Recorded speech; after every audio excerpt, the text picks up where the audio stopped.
Di pinggiran kota, terdapat sebuah villa yang telah lama kosong. Villa ini dikenal dengan kisah-kisah misterius yang menyelimutinya. Dan malam ini, sebuah kelompok anak muda akan mengungkap rahasia di balik misteri tempat ini. "Kita harus hati-hati, tempat ini katanya angker," kata Dika. "Ah, itu cuma cerita lama. Tidak ada yang perlu ditakutkan," kata Rina. Mereka berjalan melewati ruang tamu yang penuh dengan debu dan sarang laba-laba.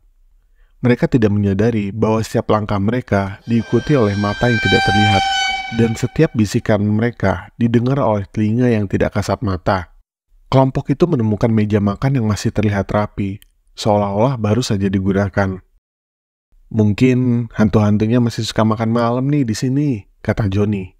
Tiba-tiba, sebuah piring terlempar ke dinding, pecah berkeping-keping. "Apa itu?" kata Sari.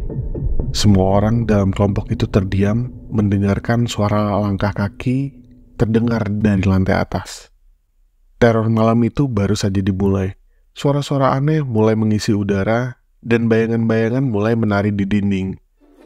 Villa yang sepi kini menjadi hidup dengan kehadiran yang tidak diundang. "Hei, lihat ini," kata Budi.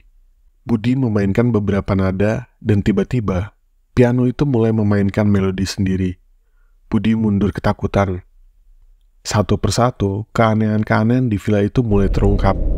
Setiap ruangan memiliki cerita sendiri, dan setiap cerita lebih menyeramkan dari yang sebelumnya. "Kita harus pergi dari sini, ini bukan tempat untuk main-main," kata Dika.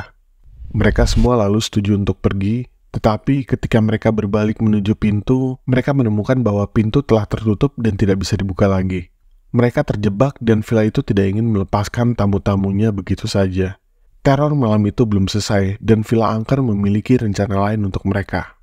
Dengan pintu yang terkunci dan jendela yang tidak bisa dibuka, kelompok itu mulai panik. Udara di dalam villa menjadi lebih dingin dan suara piano semakin keras. "Apa yang harus kita lakukan?" kata Rina. Sari yang selama ini terdiam tiba-tiba berjalan ke piano dan menutupnya dengan keras.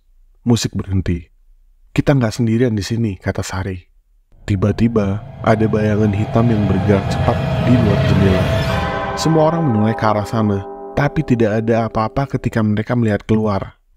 Di sini mereka menyadari bahwa mereka harus bekerja sama untuk menemukan jalan keluar. Mereka memutuskan untuk menjelajahi villa ini, mencari petunjuk atau kunci yang mungkin tersembunyi.